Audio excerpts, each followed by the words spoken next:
Bueno, buenas noches, bienvenidos a todos. Bueno, esta noche tenemos a nuestra socia Karina Likovich, que es psicoanalista, es doctora en psicología clínica y vive y trabaja en Los Ángeles. Y va a presentar un trabajo sobre el conflicto fraterno. Tema muy interesante.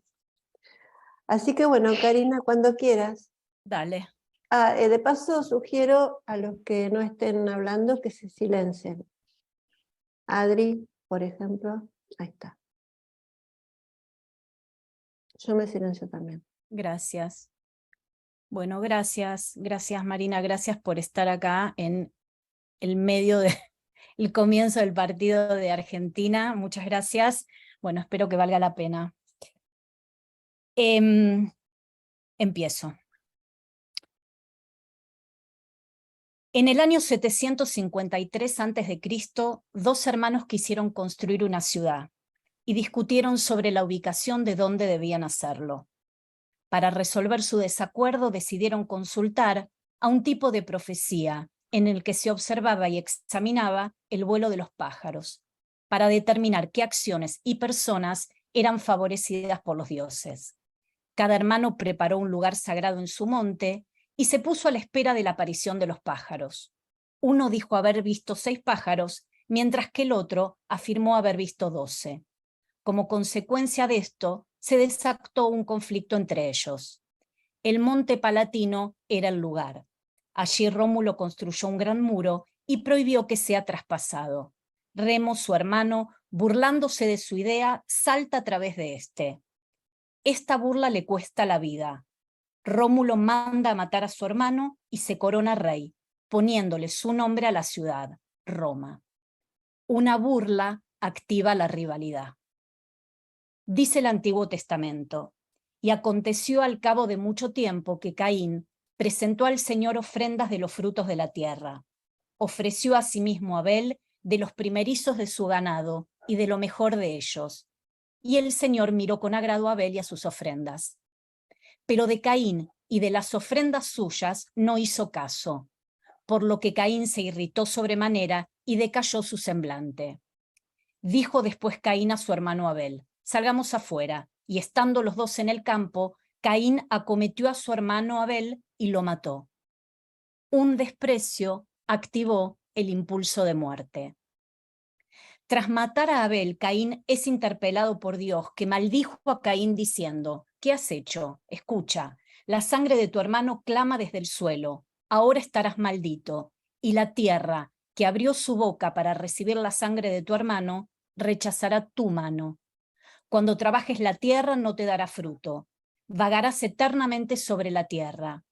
Y Dios puso una marca en Caín, para que quien quiera que se encontrase con él no lo matara. Esta marca lo protege de ser matado, eliminado y borrado de la faz de la tierra. Dios maldijo a Caín, a una vida errante, para lo cual precisamente no debía desaparecer su memoria. Pero también encontramos diferentes mitos sobre hermanos que ejemplifican armonía entre ellos. Del lago Titicaca emergió una pareja de hermanos que a la vez eran esposos. Manco Cápac y Mama Ocllo recibieron de su padre el Sol el encargo de establecer, al igual que Rómulo y Remo, una ciudad y un reino. Ahí, donde se hundiera una vara de oro que les otorgó el padre, la ciudad sería fundada. Tras una caminata de varios días, llegaron al cerro Huanacauré y allí fundaron la ciudad. Otras de las leyendas sobre la fundación del imperio incaico nos habla de la fecundidad de los proyectos entre hermanos. Los 4 hermanos Ayar fueron venciendo a tribus enemigas en el trayecto hacia la ciudad de Cusco. Murieron todos menos Ayar Manco y su esposa, que fundaron el gran imperio. Resolver asuntos de relaciones fraternas puede producir grandes batallas, así como también construir grandes imperios. En nuestro mundo intrapsíquico se libran parecidas batallas, no solo entre instancias psíquicas, yo, ello, superyo, sino entre representaciones, imágenes paternas, maternas y fraternas. ¿Qué determina que un complejo se vuelva tal? Dice Laplanche y Pontalis, se entiende por complejo un conjunto organizado de representaciones y recuerdos, dotados de intenso valor afectivo, parcial o totalmente inconscientes. Kant Sieper, quien se ocupó del estudio del complejo fraterno, lo definirá como un conjunto organizado de deseos hostiles y amorosos que el niño experimenta respecto de sus hermanos. Este complejo tiene fundamental importancia en la estructuración de la vida psíquica, pero sin embargo suele ser recubierto parcial o totalmente por la estructura edípica, generando confusión, superponiendo roles y como consecuencia perturbando gravemente procesos identificatorios. En el artículo sobre algunos mecanismos neuróticos en los celos, la paranoia y la homosexualidad, Freud emplea el término complejo de los hermanos y lo diferencia del complejo de Edipo. Y dice, estos celos, por más que los llamemos normales, en modo alguno son del todo acordes a la ratio, vale decir, nacido de relaciones actuales, proporcionados a las circunstancias afectivas y dominados sin residuos por el yo consciente. En efecto, se arraigan en lo profundo del inconsciente, retoman las más tempranas mociones de afectividad infantil y brotan del complejo de Edipo o del complejo de los hermanos del primer periodo sexual.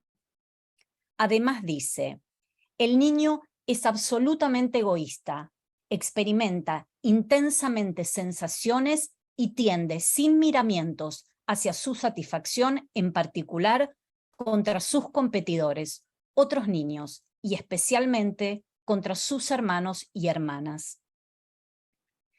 Cada ser humano es portador de una irrepetible combinatoria de múltiples identificaciones, resultantes en gran medida del singular interjuego que se trama entre el complejo de Edipo, el complejo fraterno y el narcisismo. Entre estos dos complejos se extiende una vía de doble mano, con algunas zonas en donde ambos se anudan, recubren y refuerzan. Se tiende a pensar que el complejo fraterno es un mero desplazamiento del edípico, como una vía lineal de ida del desarrollo de las investiduras de objeto, que parten desde las figuras parentales para ser sustituidas por otras, hermanos, primos, amigos, que favorecerán progresivamente el acceso a la exogamia. Si bien el hermano puede operar como un aliado para aflojar las dependencias edípicas, también puede, en ciertas circunstancias, llegar a reforzarlas en un movimiento de vuelta, fijando al sujeto a sus progenitores. Observaciones clínicas de los profundos efectos de las relaciones entre hermanos nos convocan a hablar de otros triángulos edípicos, los triángulos edípicos fraternos, referidos a las interrelaciones entre dos hermanos y un progenitor o entre tres hermanos. Lo pensamos como un triángulo edípico porque el término se refiere a un nivel de desarrollo de estructuración de relaciones de objeto más que a una fantasía sexual hacia un progenitor. El complejo fraterno presenta una especificidad irreductible. Sus propios efectos suelen alcanzar un grado tan trascendente que pueden llegar a asignar el destino de la vida del sujeto y sus descendientes. Es mucho más que un simple complejo fantasmático. Tiene su propia envergadura estructural relacionada fundamentalmente con la dinámica narcisista y paradójica del doble en sus variadas formas: inmortal, ideal, bisexual y especular. Kant Sieper subraya que estos tipos de doble, que cambian de signo y fluctúan entre lo maravilloso y lo ominoso, pueden manifestarse en el campo de la clínica con niños y adolescentes a través, por ejemplo, de las comparaciones normales o patogénicas entre los pares. el complejo de la intrusión como núcleo del complejo fraterno. Lacan, en La familia, define al complejo de la intrusión como una experiencia que se realiza a partir de que se comprueba que se tiene hermanos, es decir, la participación de un semejante en la relación familiar trae como resultado la presencia de un intruso, de alguien que se apropia de algo sin razón ni derecho. Su llegada tendrá el estatuto de un acontecimiento traumático, precisamente porque es reconocido como un intruso. Además, Lacan destaca el lugar que ocupa un sujeto en el orden de los nacimientos, como una de las condiciones del complejo de la intrusión.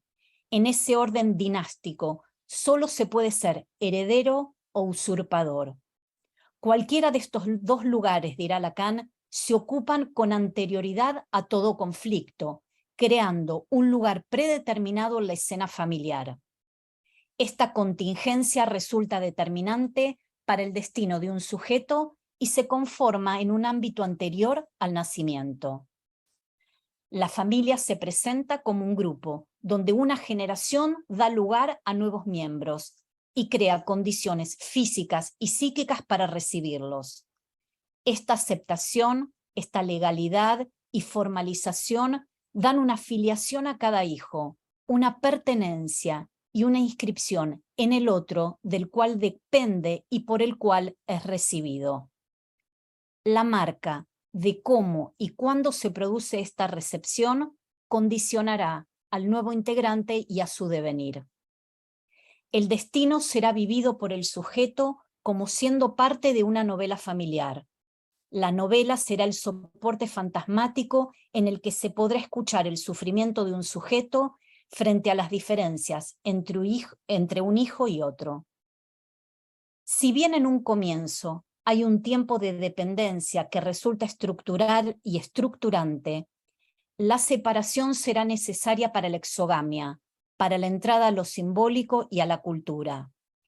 En el individuo que crece, su deshacimiento de la autoridad parental es una operación necesaria, pero también dolorosa. Separación y diferencia serán el germen de lo que constituirá la relación con los otros, con los semejantes, con lo cual una sociedad, el destino de un pueblo, puede progresar si es sostenido por el conjunto de esas tareas individuales. Siguiendo a Freud, puede decirse entonces que la entrada en la cultura implica necesariamente transitar el camino de los celos, y será un camino singular como cada niño los resolverá. Por ello es que Lacan considera a los celos infantiles en la génesis de la sociabilidad, y los toma como arquetipo de los sentimientos sociales, pero todavía dice un poco más, los sitúa como un factor determinante para el conocimiento humano. Plantea que los bebés de hasta 2 años encuentran en el semejante a un rival y que entre ellos se pone en juego reacciones, posturas, gestos que se manifiestan en términos de comunicación. Se bosqueja el reconocimiento de un rival, es decir, de un otro como objeto. En estas etapas iniciales de la vida, la rivalidad con el semejante es un modo, como dije antes, de comunicación. Podemos pensar que la rivalidad es el modo de ingresar en la cultura y quizás uno de los primeros conocimientos adquiridos por los seres humanos que tiene función de comunicar. No se trata de declarar la caducidad del complejo de Edipo, que constituye el complejo genuino de la neurosis. De lo que se trata más bien es de descomprimir este último y articularlo con las especificidades de las estructuras narcisísticas y fraternas. Podríamos decir que el complejo fraterno y el edípico se articulan y refuerzan entre sí. Laplanche anuncia que el triángulo de rivalidad fraterna está conformado por el niño o niña, los padres, el hermano o la hermana, mientras que el triángulo edípico está formado por el niño o niña, el padre y la madre. Desarrollando su teoría sobre el complejo fraterno, Canciper explica cómo el hijo preferido se convierte en el injusto hermano usurpador, pues monopoliza las mejores condiciones del medio familiar, al apoderarse del sector más valioso del proyecto identificatorio parental. Esta situación desencadena sentimientos de rivalidad, celos y envidia, estructura que nos remite nuevamente al relato bíblico, instalando además el lugar en el que queda el otro hermano, desposeído y rencoroso, al que injustamente le han sido cercenados los derechos por culpa del hijo elegido. Desde este indigno lugar, el hermano damnificado extrae un autolegalizado derecho a la represalia sobre el hermano beneficiado. Ese lugar le concede un incuestionable sentimiento de superioridad para castigar y atormentar. A su vez, el hermano preferido padece de remordimientos como consecuencia de los reproches proferidos por el hermano injuriado y por sus propios fantasmas. La protesta fraterna, que para Canciper consiste en una agresión franca y un rechazo por parte de un hermano hacia otro, quien según el primero estaría ocupando injustamente un lugar más favorecido, se puede entender desde la lógica del narcisismo. Es decir, que el hermano que se cree damnificado no oculta su hostilidad, sencillamente porque la presencia del otro es vivida como la de un rival, un intruso que atenta contra la legitimidad de sus derechos. Esa rivalidad entre hermanos tiene tal relevancia que Freud, en su artículo sobre la psicogénesis de un caso de homosexualidad femenina, consideró que podía incluso influir en la determinación de la elección de objeto. El complejo fraterno al que hace referencia Canciper hace hincapié en 4 funciones íntimamente relacionadas, que me parecen además súper esclarecedoras. La primera es una función sustitutiva. Esta función aparece como una alternativa para reemplazar y compensar funciones parentales fallidas. Esta función sustitutiva ya la describió Freud en Desarrollo de la libido y organizaciones sexuales, donde pone de ejemplo al niño que toma a la hermana como objeto de amor en sustitución de la madre, debido a que esta última le sería infiel con el padre. También en el mismo texto, Freud ejemplifica la función sustitutiva, al explicar cómo una niña puede encontrar en el hermano mayor un sustituto del padre, quien ya no se ocupa de ella con la ternura de los primeros años, o cómo puede esa misma niña tomar a un hermanito menor como sustituto del bebé que en vano deseó del padre. La siguiente función es una función defensiva. Esta función se manifiesta cuando el complejo fraterno encubre situaciones conflictivas edípicas y narcisísticas no resueltas. En muchos casos sirve para eludir y desmentir la confrontación generacional, así como para obturar las angustias. Esta función defensiva se ve facilitada por el desplazamiento. Hay un movimiento de la angustia y sentimientos hostiles relacionados con los progenitores, justamente porque dichas angustias y sentimientos son desplazados sobre los hermanos. Tercera función, elaborativa. Esta función actúa en la elaboración del complejo de Edipo y del narcisismo, limitando la ilusión de la omnipotencia fraterna y del poder vertical detentado por las figuras edípicas. El sujeto permanece fijado a traumas fraternos, no logra una adecuada superación de la conflictiva edípica y permanece en una atormentada rivalidad con sus hermanos y semejantes. Función estructurante. El complejo fraterno cumple un papel estructurante en la organización de la vida anímica del individuo, de los pueblos y de la cultura. Influye sobre la génesis y el mantenimiento de los procesos identificatorios en el yo y en los grupos, en la constitución del superyo, del ideal del yo y en la elección de objeto de amor. La posición que ocupará el niño, del mismo modo que Lacan se refirió a Freud, la posición que ocupará el niño dentro de las series de nacimiento tiene una enorme trascendencia. Y acá voy a citar a Freud, que dice: la posición del niño dentro de la serie de los hijos es un factor relevante para la conformación de su vida ulterior y siempre es preciso tomarla en cuenta en la descripción de una vida. Acerca del primogénito, vuelvo a Canciper, dice: el hijo mayor suele ser identificado desde el proyecto identificatorio parental como el destinatario a ocupar el lugar de la prolongación y fusión con la identidad del padre. Esta identificación es inmediata, directa y especular. Es el primer heredero que anuncia la muerte a la inmortalidad de su progenitor y sobrelleva una mayor ambivalencia y rivalidad por parte del padre. Este padre, a través del primogénito, recuperará el estado llamado de omnipotencia del narcisismo infantil. Investirá así a ese primogénito como su doble especular, ideal e inmortal. Se le adjudicarán a dicho hijo identificaciones preestablecidas, mientras que sobre el segundo hijo recaerán idealizaciones menos directas y masivas e identificaciones menos precisas. Se podría pensar entonces que esas diferencias entre el primogénito y los hermanos subsiguientes generarán inevitablemente entre ellos recíprocas rivalidades. La clínica psicoanalítica revela que con gran frecuencia suele ser el hermano menor el que intenta descubrir nuevos territorios, mientras que el hermano mayor suele asumirse como el continuador de la generación precedente, sobrellevando el ambivalente peso de actuar como el continuador y el defensor de la inmortalidad de sus predecesores.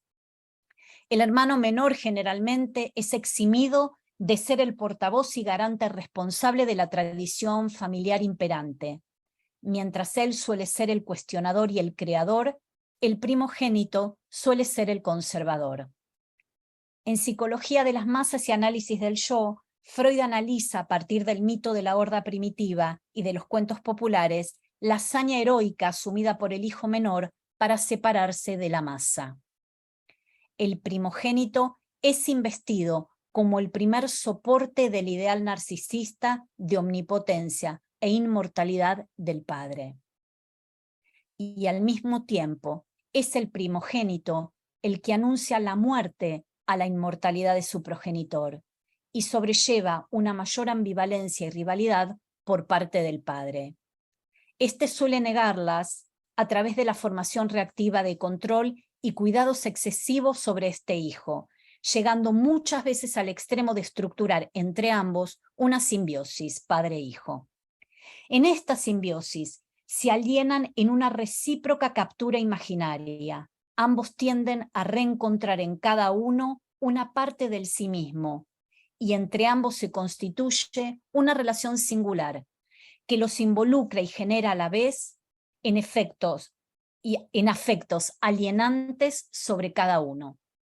A esta relación, Canciper la ha denominado relación centáurica, en la cual el padre representa la cabeza de un ser fabuloso y el hijo el cuerpo que lo continúa completándolo.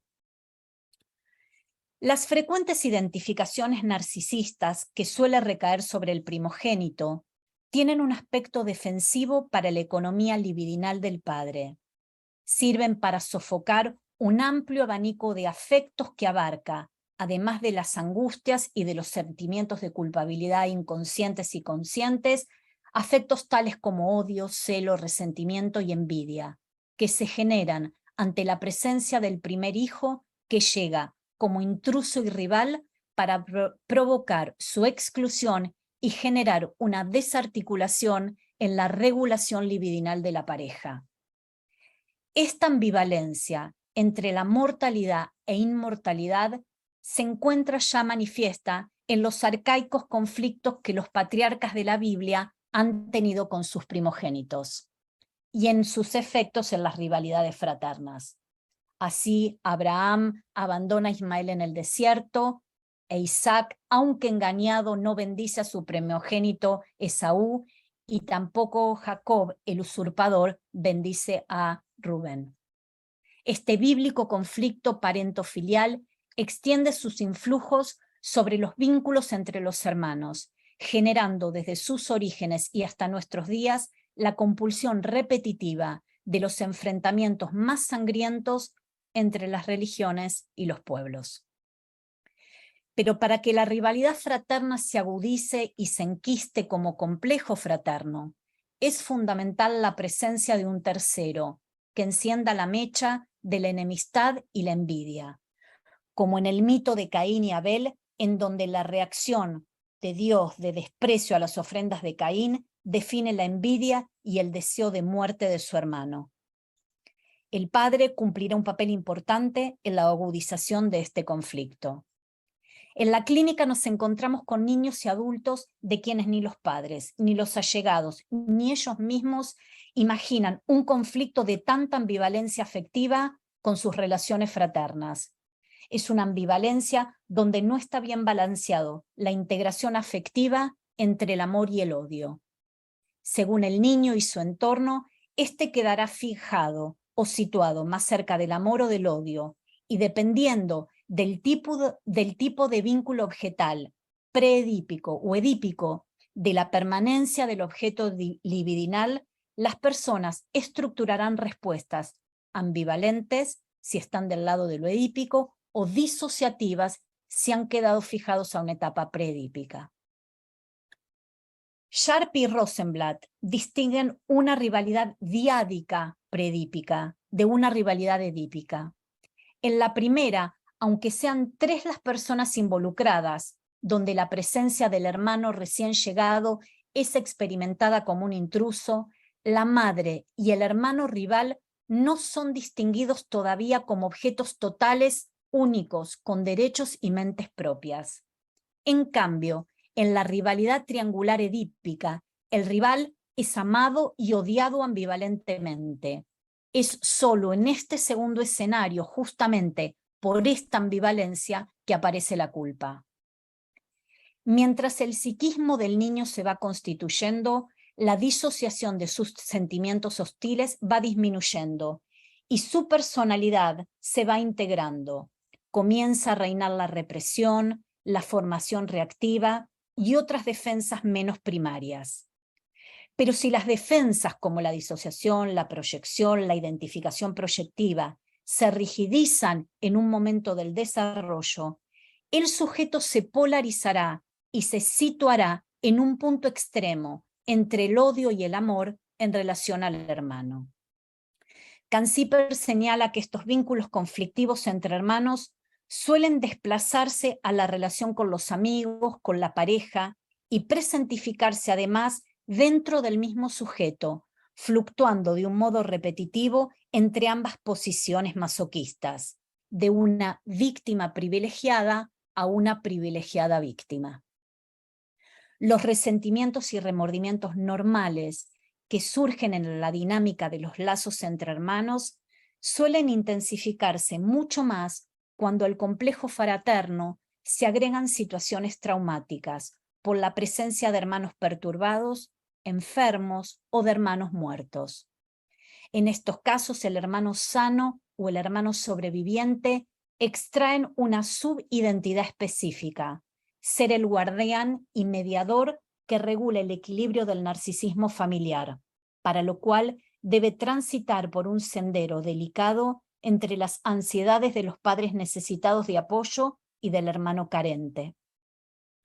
Esta misión del hijo normal nutre a su propio yo ideal con la exigencia de cumplir con un deber ambivalente. Por un lado, requiere ser compulsivamente competente y brillante para compensar la sombra de su doble enfermo o muerto, compensando así las heridas del narcisismo parental. Por otro lado, debe renunciar y suprimir los aspectos agresivos, vitales de sí mismo. Mostrar la agresión hacia un hermano perturbado, enfermo o muerto coloca al niño frente a padres vulnerables y a ser un hijo desleal y culposo. Por lo tanto, debe guardar sus resentimientos, que en la vuelta contra sí mismo pueden manifestarse en la clínica, por ejemplo, a través de afecciones psicosomáticas.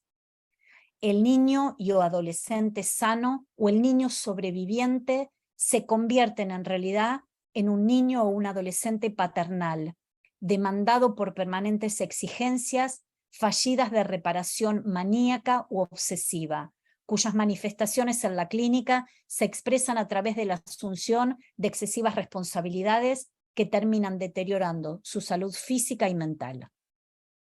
En ciertos casos, el hijo sobreviviente puede también llegar a convertirse en un hermano sobremuriente. Esto sucede cuando el hermano muerto permanece fantasmáticamente habitando como un muerto vivo y se erige en el eje central y regulador de la vida psíquica de los integrantes de la familia. El sobremuriente, a semejanza del mítico Caín, se haya condenado a permanecer en un estado de nomadismo incesante. Vive en un estado de precariedad y fragilidad porque adolece en su mundo interior de una falta de sentimientos de pertenencia y de arraigo por la pervivencia en él de ciertas marcas traumáticas de un pasado que lo anegan con sentimientos escindidos de culpabilidad, de vergüenza y de terror. El sobreviviente presenta además una relación singular con la temporalidad.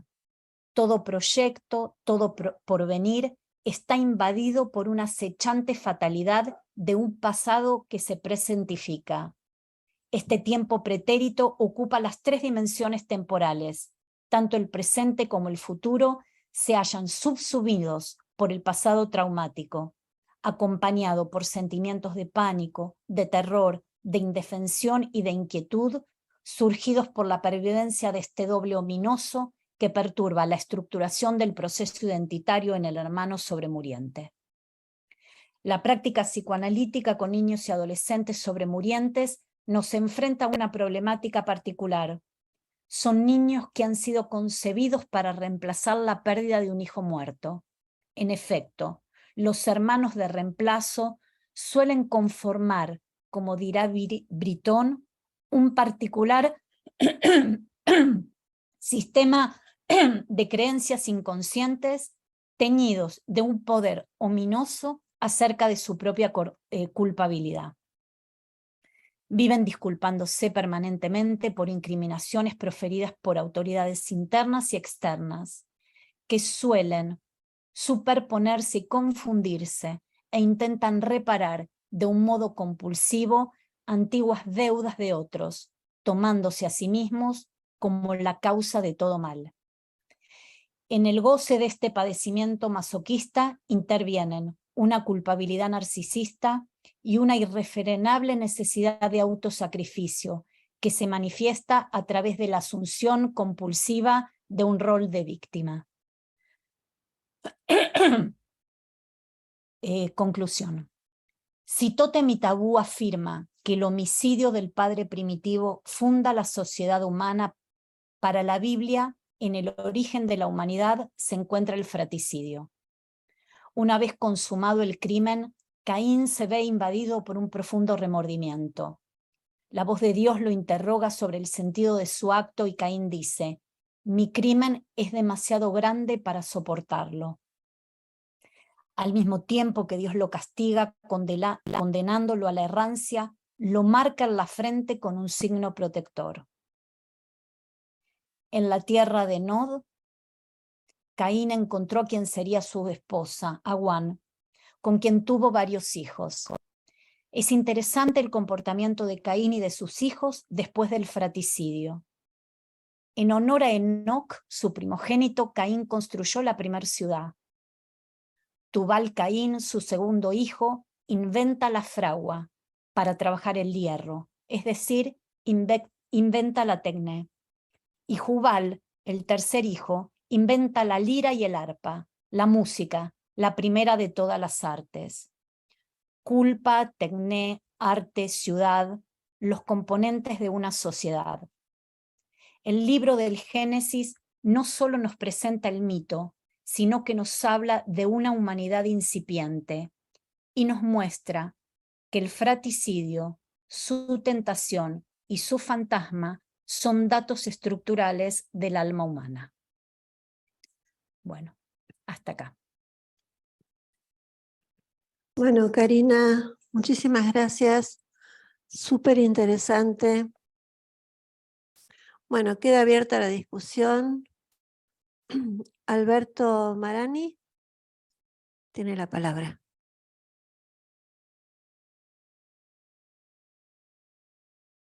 Desmuteate, Alberto.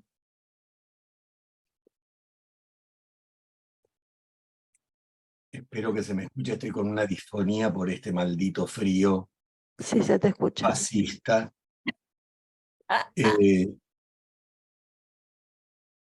Yo lo que quiero decir son un par de cositas. En primer lugar, me parece, además de que me gustó muchísimo este trabajo de Karina,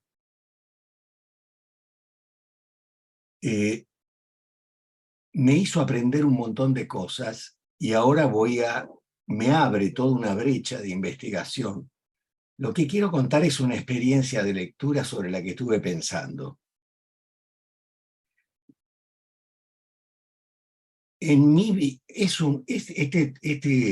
Esta categoría del complejo fraterno, yo sabía que Canciper, a quien estuvimos en un tipo muy simpático, me encantó la vez que estuvo en el colegio, tengo buenas referencias de él, lamentablemente murió hace unos años, y un tipo que se dedicó mucho a un tema que es el del resentimiento, poco explorado en psicoanálisis, y por otro lado al complejo fraterno.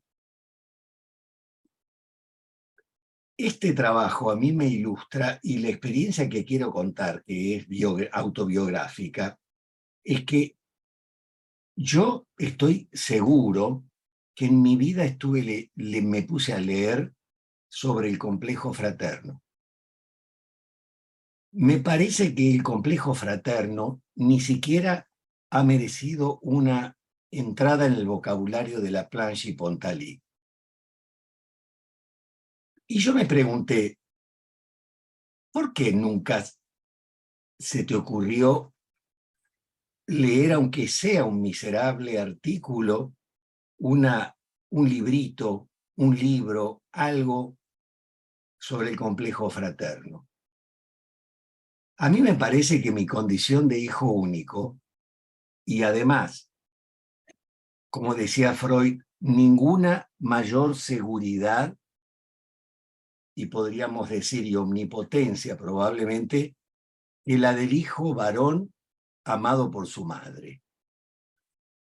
Al no tener hermanos, se me plantearon en la vida, por supuesto, encontrar a lo largo de mi existencia hermanos del alma sustitutos, pero estos hermanos del alma sustitutos siempre me han planteado escasísimos problemas, excepto uno que otro triángulo amoroso que, bueno, esto no tiene que ver con tener o no tener hermanos, pero en mi caso sospecho que sí.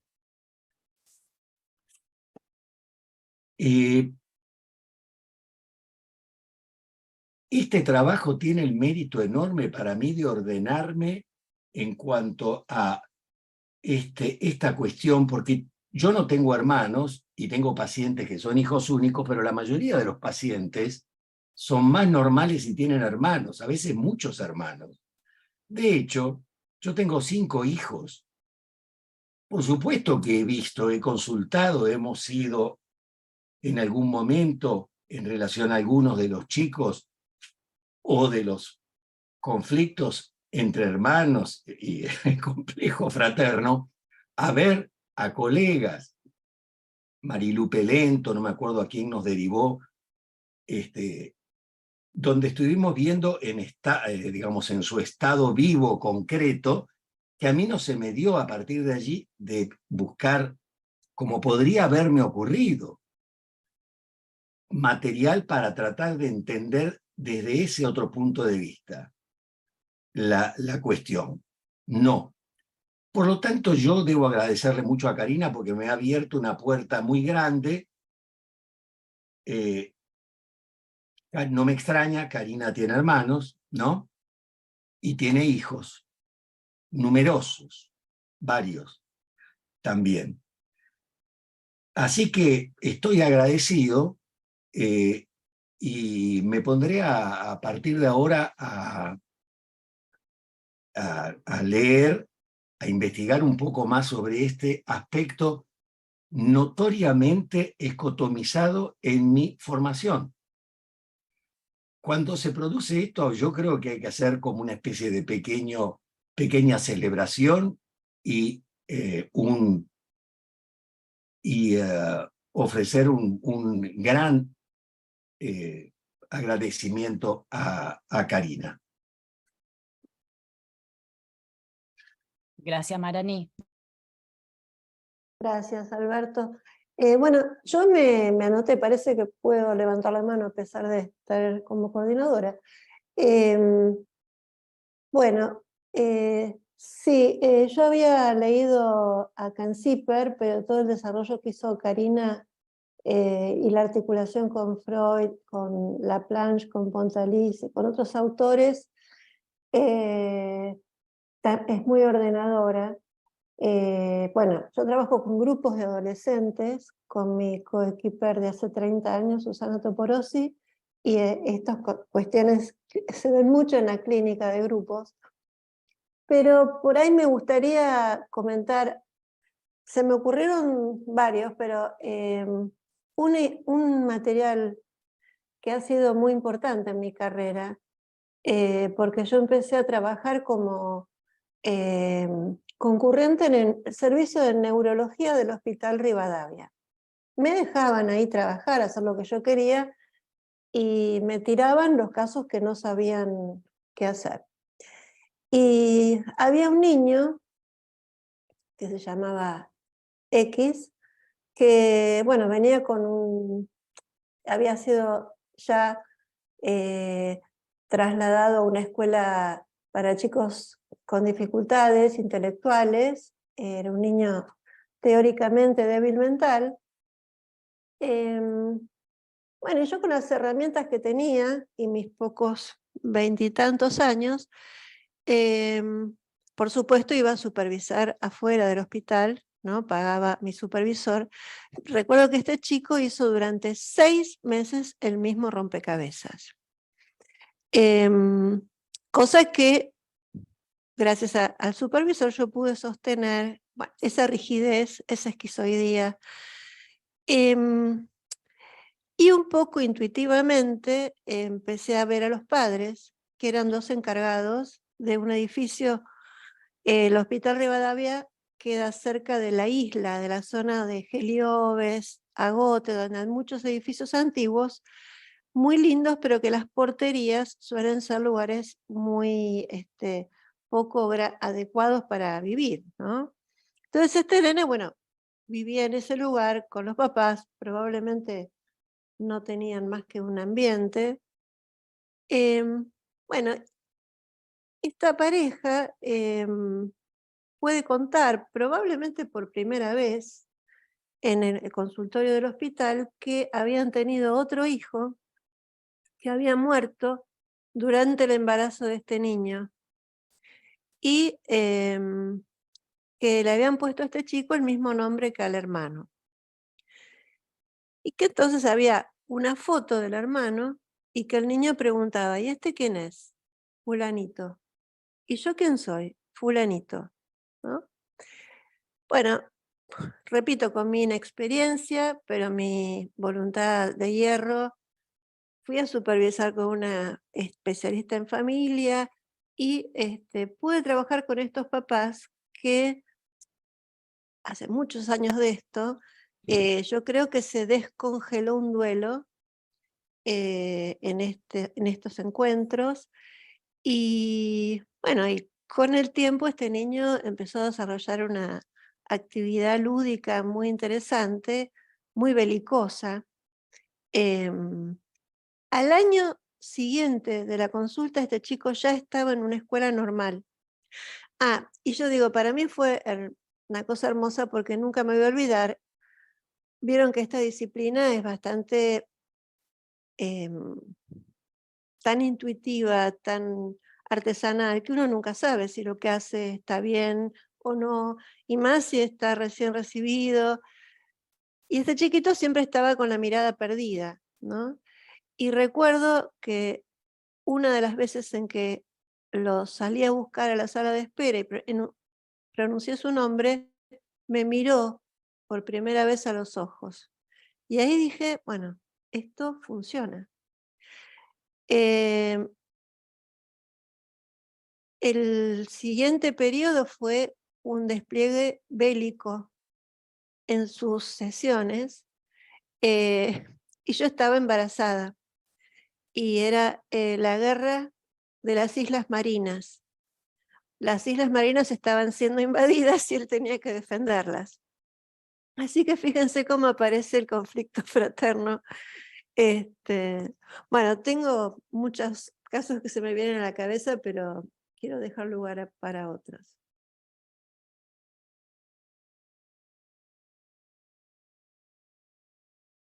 No sé, Cari, si querés agregar algo.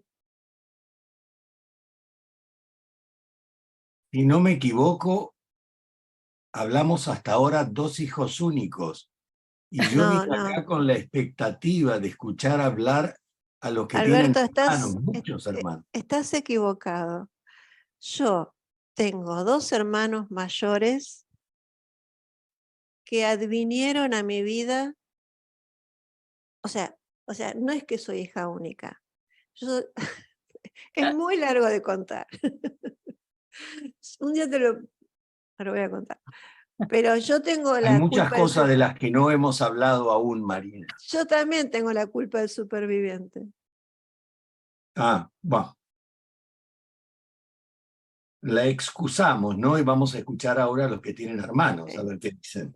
Después tengo otros materiales si quieren. Dani, Sluki o Marianita, no sé quién es. Bueno, voy a hablar yo. Buenas noches. Me encantó, me gustó mucho tu trabajo, Karina. Pertenezco al grupo de fraterno. Soy segundo hijo de 4 hermanos. Y por ahí, a diferencia de lo que comentó Alberto, yo he trabajado el complejo fraterno, no sé si bastante o con profundidad, pero muchas veces lo he trabajado en la clínica. Yo creo que quien trabaja en la clínica, sobre todo con adolescentes, el complejo fraterno es un material precioso para, un poco también para dar cuenta de la adolescencia. Creo que has hecho un desarrollo teórico muy profundo, ¿no? Con autores clásicos. Y bueno, que da gusto también y da muchas ganas volver a, por ejemplo, a Freud. Pero yo me quería detener en uno de los materiales que por ahí que más me sirvieron, que una vez más uno recurre al arte, que no es solo el psicoanálisis, sino quiero recuperar una de las películas que dieron lugar al nacimiento de la adolescencia, precisamente, que es Al este del paraíso o Al este del Edén. Vos aludiste tanto al principio como al final acerca del, no sé si es mito, cómo se inicia la vida, ¿no? Que es con el asesinato de Abel por parte de Caín, y en la película Al este del paraíso, que creo que fue filmada muy cerca de donde viven ustedes, bueno, al norte de donde vive Hermes y creo que al sur de donde vos vivís, Karina, describe perfectamente el complejo fraterno. A punto tal que también muestra, no sé, supongo que muchos la habrán visto, cómo el hermano mayor es el más conservador y el hermano menor es el rebelde, el que sale, el que investiga. Por eso digo que da nacimiento a la adolescencia, la primer película que inmortalizó James Dean. No me voy a poner a contar la película, pero ahí aparece, es un drama perfecto, aparecen crisis de despersonalización, sobre todo en el hermano mayor, pero muestra muy bien lo que es el complejo fraterno. Me parece que volver a este, no sé si es un concepto, yo creo que vale la pena y te agradezco. También tenemos que volver a leer a Luis Canciper, como también hacía referencia a tanto a vos como a Alberto. Bueno, no Gracias. más y no menos que esto. Muchas gracias. Gracias. Bueno, a ver, cielo.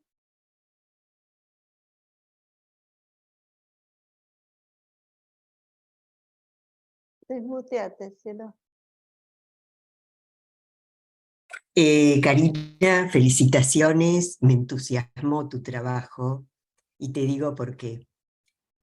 Bueno, yo tenía dos, una hermana y un hermano, ahora tengo una hermana y bueno, y vengo pensando hace mucho tiempo la experiencia del vínculo con estos hermanos porque yo soy la menor y ellos me llevaban muchos años de diferencia. Pero además de tener la experiencia familiar del vínculo fraterno, vivido muy intensamente y muy ricamente, con mucha riqueza, por ejemplo, mi hermano, arquitecto, fue el que me ingresó en el mundo de la cultura, el que me inició en ese mundo.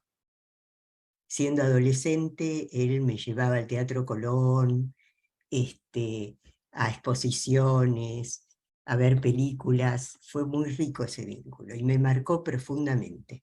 Tanto que cuando decidí seguir psicología, mi gran duda era entre la arquitectura y la psicología. Bueno, luego ingresé, no casualmente, en la asociación de grupos.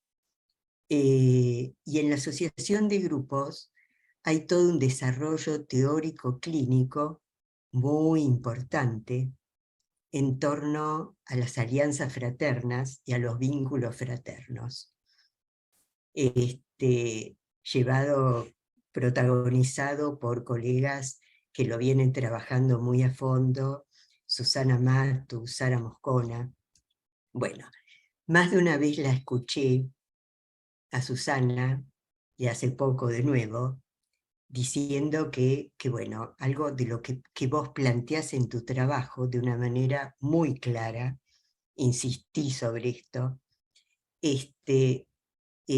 con toda esa ejemplificación de las Sagradas Escrituras, estas parejas de hermanos bíblicas. Después digo por qué dije parejas. Susana plantea que, bueno, que los vínculos fraternos se mueven, en una apretadísima síntesis, porque plantea muchísimo, pero se mueven entre dos extremos.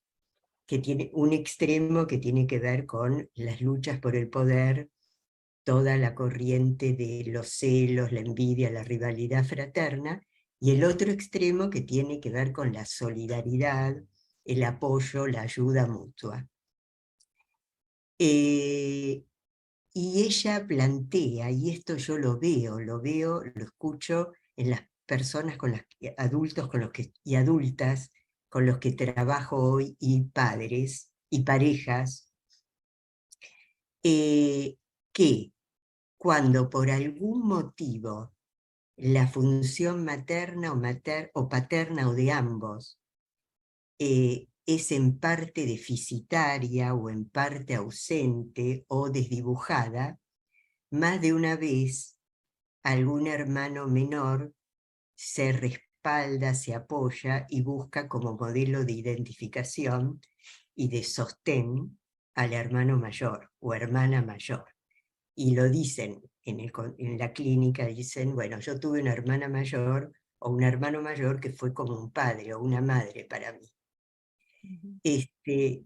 Y Susana, más de una vez la escuché a Susana planteando que con padres de una patología a veces severa, la alianza entre los hermanos termina siendo a veces salvadora para estos hijos, porque se apoyan mucho entre ellos. Ella plantea que en los tiempos tan duros y difíciles, el otro día presentó un trabajo con Sara Moscona acerca de los vínculos de amistad, y esto vos lo marcás, Karina, cómo entre los hermanos, ella plantea que en medio de esta complejidad social, política, económica, crisis en nuestro país y crisis mundial que estamos viviendo, habría como una salida esperanzadora, si es que la esperanza puede mantenerse viva, ojalá, por el lado de una micropolítica en los vínculos de pares, que serían los vínculos fraternos, los vínculos de amigos. Entonces, trabajando en mi clínica con parejas, este es otro componente que se ve. Llega un momento que en el vínculo de pareja se los ve, se los escucha, y se los digo a menudo, me sale, no puedo evitar decírselos, que terminan siendo como un vínculo fraternizado, donde se pelean, discuten, mucha lucha por el poder, muy competitivo, y vuelven a un vínculo muy similar al vínculo fraterno. Y el otro día lo escuché a Nacio, le hicieron una entrevista en la televisión, y Nacio hablaba del amor libre, del amor de las parejas abiertas. Y decía que para él las parejas abiertas no tienen buena prensa o no tienen muy buen pronóstico, digamos, o perdurabilidad en el tiempo, y que cuando se arma un plano, un proyecto de pareja abierta en una pareja, pareciera que la pareja pasa a ser como un vínculo de hermanos o de amigos, hablando entre ellos de las relaciones que tienen fuera de la pareja. Bueno, me pareció fascinante las puntas que abrís a través de tu trabajo, que da para mucho, teóricamente y clínicamente. Muchas gracias. Gracias a vos, Cielo. Solo para seguir pensando, ¿no? Te escucho y mientras leía también como pensaba, como el hermano mayor no siempre es el primero. Hay, digamos, simbólicamente dentro de una familia, el lugar de hermano mayor a veces es ocupado por otro de los hermanos, ¿no? Hace un tiempo me vino a consultar un chiquito de 6 años y que venía de como un año de tratamientos, de muchos tratamientos, incluso habían empezado, muy chiquitito, habían empezado a darle cierta medicación porque estaba incontrolable, la escuela se portaba muy mal, muy mal académicamente. Bueno, entonces viene, primera entrevista, 6 años, era un piojito así. Entonces le pregunto, le digo, vine todo muy así, muy combativo, entonces le pregunto si lo preocupaba algo, si tenía alguna preocupación. Y me dice, sí, estoy muy preocupada, tengo un gran problema. Entonces le digo, ¿qué te pasa? Me dice, tengo un hermano que es 4 minutos más grande que yo. Se había desarrollado, digamos, en estos hermanos mellizos, digamos, toda una fantasmática y una dinámica familiar en donde el 4 minutos más grande lo tenía de hijo digamos, y donde se había formado toda una dinámica en donde no había, esa mamá no había, y ese papá no habían tenido mellizos, habían tenido un hermano mayor y uno menor, entonces el otro andaba a las trompadas tratando de hacerse un lugar de que no quería ser el menor, digamos.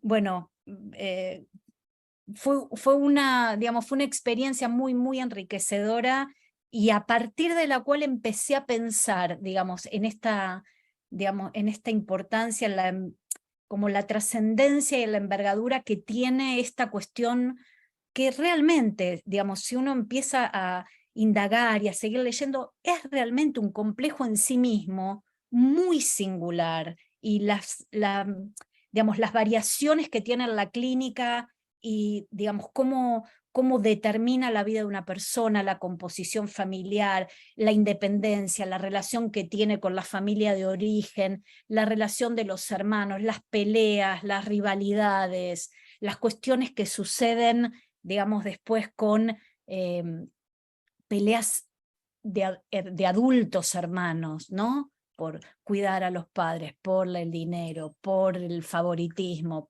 bueno, realmente son muy determinantes dentro de la cura, ¿no? Dentro de un tratamiento. Mariana o Dani. Sí, yo. Bueno, gracias Karina por la presentación. Yo no sé muy bien cómo formular el comentario, porque hay algo que no termino de entenderlo, pero también hay algo que no termino de ubicar bien en la idea de función desplegada en estos 4 ítems en los que vos citás a Cansiper, ¿no? Creo que eran sustitución, estructuración y Defensivo. No me acuerdo. Ajá. El concepto de función ahí se me escapa un poco, ¿no? Pienso, ¿qué experiencia afectiva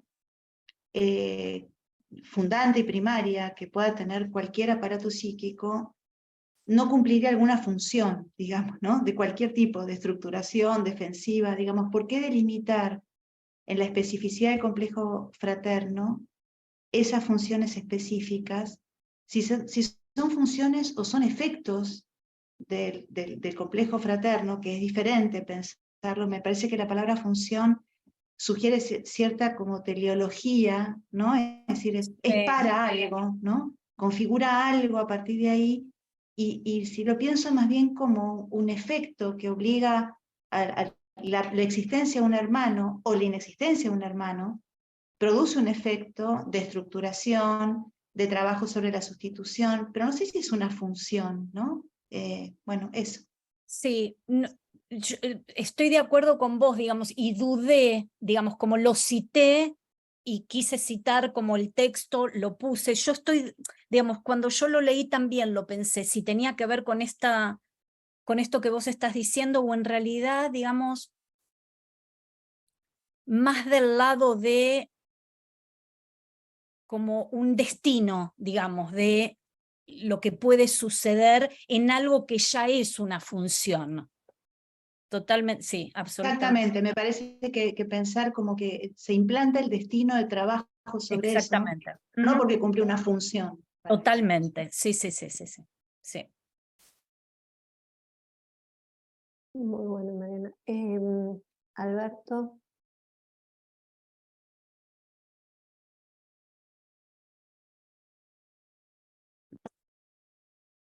Bueno, lo activé, ¿no? Sí. Me quedé pensando que, por supuesto, uno en la clínica, como dije, trabaja con hermanos. En mi caso, trabajo con adolescentes, con familias, con parejas. Y los pacientes individuales plantean permanentemente conflictos entre hermanos. Nosotros tenemos 2 fechas claves, convocadoras de despelotes familiares, que tienen que ver con, para los judíos, la próxima semana Rosh Hashanah, y para los goim, Navidad, Año Nuevo, Navidad fundamentalmente. Generalmente es un clásico más o menos unos 20 días antes, días más, días menos, se empiezan a traer los conflictos relacionados con estos encuentros. Yo creo que ese es un campo de experimentación y de observación verdaderamente extraordinario, porque es como someter a presión los conflictos familiares. Como las moléculas se ponen como locas, ¿no? Se mueven furiosamente, enérgicamente, o se escapan. Lo que a mí me dejó como saldo esta lectura y escuchar el trabajo de Karina es que uno en realidad, yo siento, me acordaba de ese personaje de Molière que en determinado momento se entera que habla en prosa. Dice, ¿cómo no he sabido yo en toda mi vida que hablaba en prosa?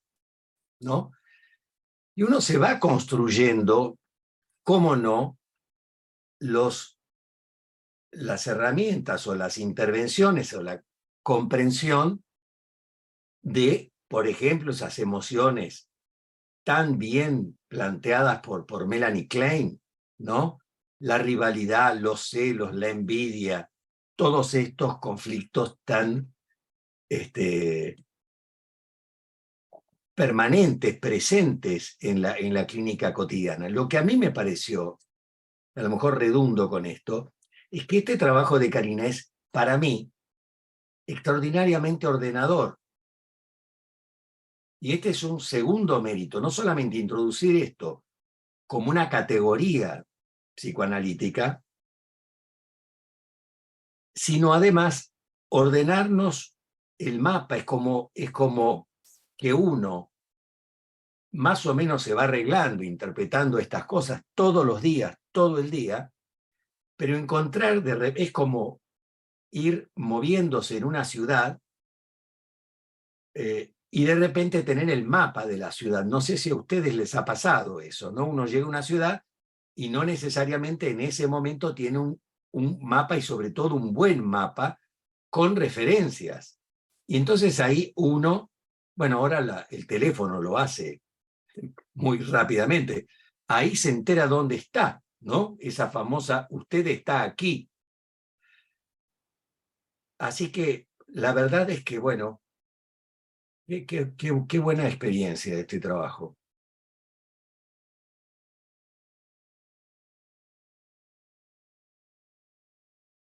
Gracias, muchas gracias. Gracias, Alberto. Bueno, yo tengo otro material clínico que a mí se me ocurrieron un montón, pero hay uno en particular que me parece que, porque habla también de la transferencia de estos conflictos entre generaciones, ¿no? Una adolescente de 16, 17 años estaba por hacer un viaje de estudios por varias semanas y estaba angustiada por dejar a su madre sola, preocupada por cómo se las iba a arreglar ella con sus dos hermanos menores. Esta es una hermana, la hermana mayor tiene una hermana del medio que es bastante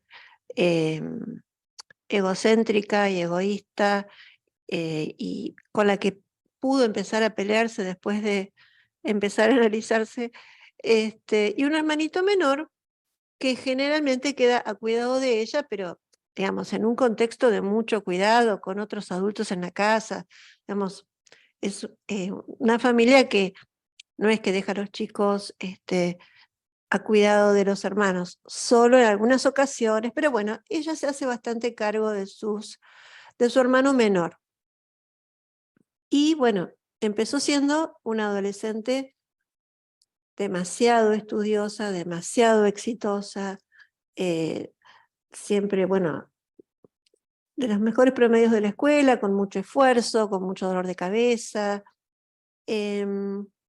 Ocupaba el lugar, no recuerdo el nombre que en el trabajo le atribuís al hermano mayor que asume las responsabilidades, que se identifica con una especie de función adulta. Y a mí me sorprendió porque ella estaba últimamente, antes de irse de viaje, despotricando que tenía que cuidar a sus hermanos y qué sé yo, pero cuando tiene que viajar con el colegio, entra en una crisis de angustia y bueno, plantea esto que le da pena dejar a su mamá sola con sus hermanos. Y uno podría sospechar que en realidad tenía miedo de perder su lugar, que eran celos, bueno, que podía estar dentro de todo, pero tuvimos una entrevista con la mamá y con ella, donde la mamá aceptó que muchas veces le pedía muchas cosas a ella porque la hermanita del medio no era tan accesible. Y cuando la hija le dice que tiene miedo de dejarla sola, que siente que no va a poder con todo,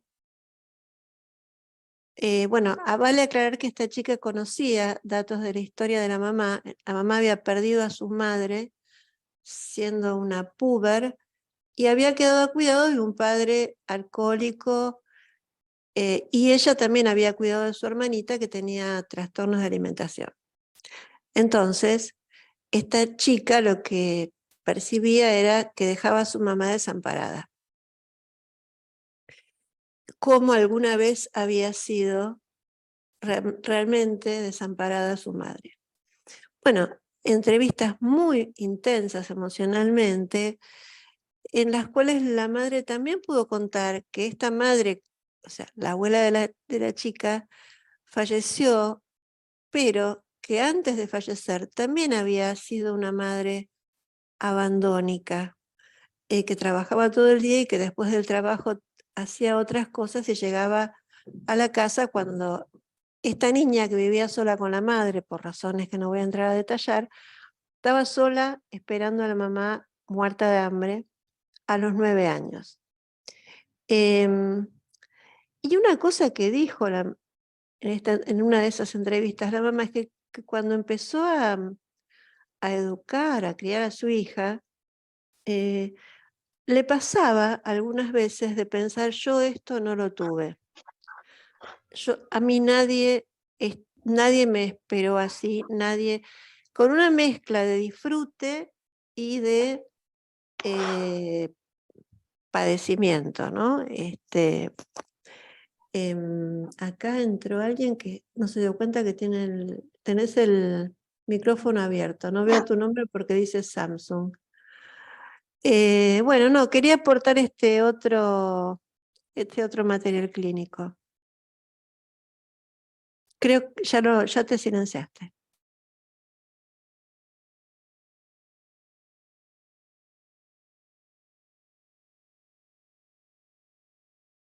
¿Puedo decir algo, coordinadora? Sí, señor Dani, puede. Ya empezó. Muy amable. No, sin su autorización no. Bueno, hubiera levantado la mano si quería ser tan correcto. No, es una reflexión que en desarrollo, como las notas, en desarrollo. Me preguntaba cómo funciona el complejo fraterno, ya no en el marco de una familia, sino en las instituciones. Por ejemplo, en las instituciones psicoanalíticas. Y me preguntaba, pero hasta ahí llego, por eso aclaré que era en desarrollo, cómo funciona el colegio de psicoanalistas en función del complejo fraterno, teniendo en cuenta que hoy, o sea, desde que se conformó como un colegiado sin sus fundadores, somos todos casi hermanos con X, ¿no? No sé, hasta ahí llego, pero me interesaba mucho la idea de pensar no solamente el complejo fraterno en el marco de una familia, sino también institucionalmente. No sé si es que Karina tenés algo que decir o no. Poco, pero mientras preparaba el trabajo leí un libro de un psicoanalista lacaniano que a mí me gusta mucho, tunecino, que se llama Gerard Haddad. Y él tiene un libro y escribe bastante acerca de el complejo de Caín, digamos, pero lo desplaza a los conflictos, a las guerras, a los conflictos sociales, a los conflictos religiosos, hace todo un análisis muy interesante acerca de toda la cuestión migratoria en Europa y de cómo se pone de relieve estas mismas cuestiones estructurales de desprecio, de rivalidad y de disputa. Yo creo que sí, digamos, yo creo que por ahí anda, y a mí me gusta, digamos, la idea de pensar como las revueltas y las cuestiones sociales en términos de las cosas que se van jugando a partir de este fratricidio original, como germen de esto que tiene que ver con la condición humana, digamos, ¿no? Pero sí, me gusta pensarlo. Tendré que escribir al respecto. Pero me parece que es una línea como muy directa, ¿no?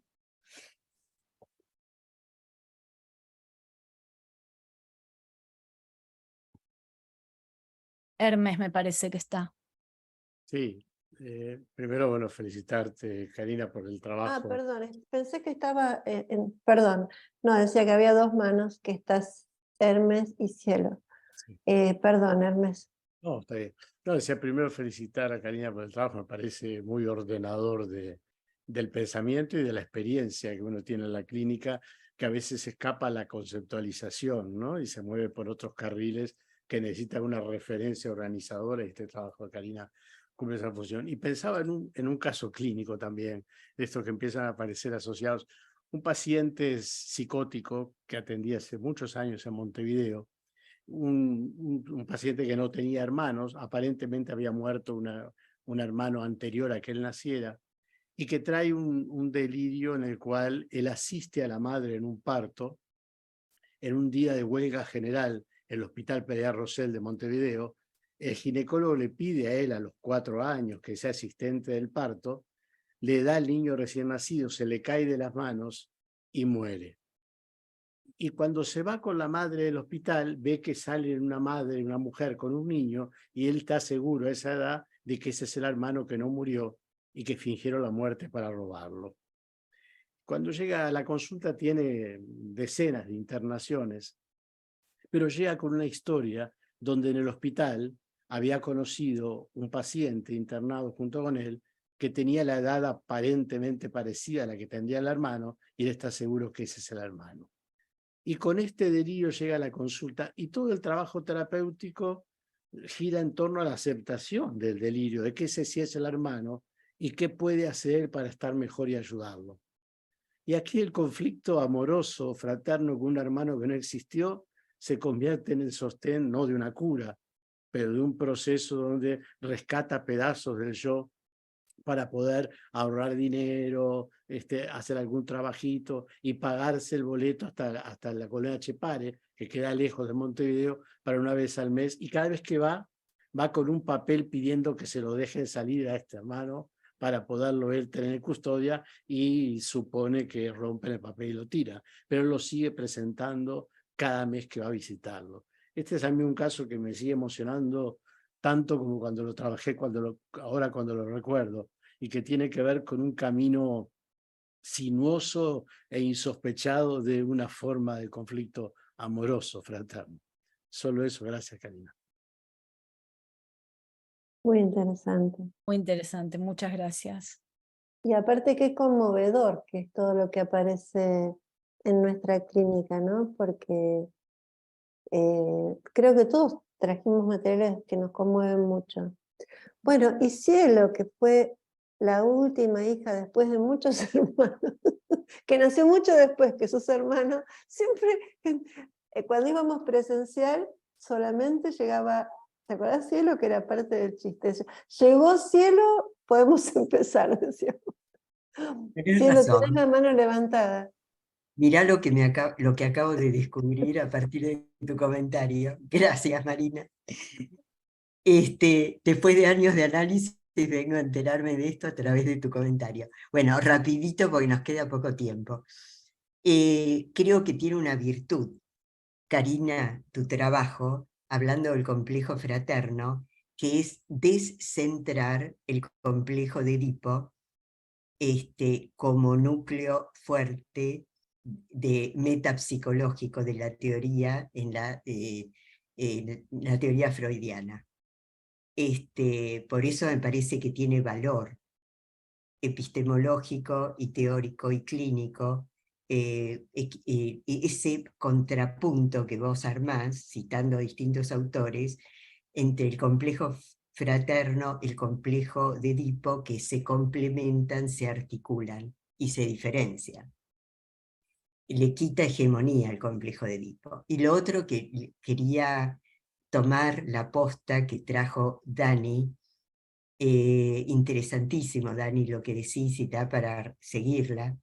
En nuestra historia como colegio de psicoanalistas, hubo un momento particular que tuvo que ver con, nos creamos con fundadores.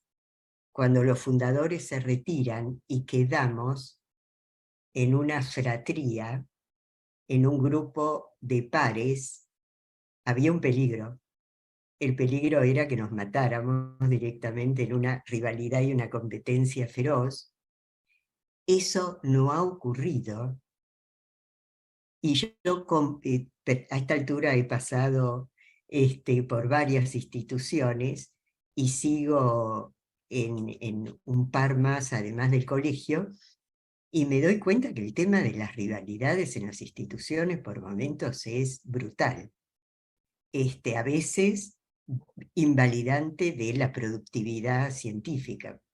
Y en cambio en nuestra institución tengo la impresión de que a partir de que se retiraron los fundadores se fortaleció nuestro grupo de pares y siempre fue un trabajo y sigue siendo altamente productivo, lo que no quiere decir que no haya competencias, celos, envidias, seguro que las hay, pero tengo la impresión de que las manejamos a predominio de la productividad y de la creatividad en nuestro trabajo colectivo. Yo estoy de acuerdo con vos, pero yo me di cuenta primero. No me cabe la menor duda. Vos nos diste la idea, Dani. Bueno, no sé, Cari, si querés decir algo. No, muchas gracias por la recepción. La verdad que estaba un poquito como nerviosa, un poquito mucho, porque sé que es un tema que no se trabaja mucho y presentarlo y digamos con todas las dudas y con todo lo que hay que seguir investigando y digamos pensándolo metapsicológicamente y clínicamente digamos, para que sea un tema que en serio digamos, pueda ser pensado desde la clínica y que los psicoanalistas tengamos algo que decir al respecto. Así que 1000 gracias por la recepción, la verdad, y por los comentarios y por todos los aportes. Muchísimas gracias. Bueno, el partido va 0-0, comunico a todos. Bien, bien. Bueno, nos desmuteamos y... Gracias, Cari. Gracias, Sí, muchas gracias. Gracias. Gracias, Cari. Muy bueno. Jugoso, Cari. Gracias. Bueno. Gracias, Gracias, gracias. muy bueno. Gracias, gracias, gracias. Muy bueno, Karina. Buenas noches a todos. Buenísimo, Chao, gracias. Buenas noches, gracias. Muchas gracias. Felicitaciones. Están en el entretiempo, así que no hay apuro. Bueno, porque ese trabajo implica mucho trabajo. Y me parece que yo que trabajo con chicos, realmente me ayuda a repensar y a profundizar, como ustedes dicen, en rincones que por ahí quedan un poco oscuros a veces. Y realmente me dio ganas de leer a Canziper, que yo no lo he leído, He leído, sí, las cosas de la PPG, de Sara Moscone, qué sé yo, pero esto es muy interesante y muchísimas gracias. Y yo también me Se preguntaba, fue, me habiendo parece. trabajado con niños y adolescentes,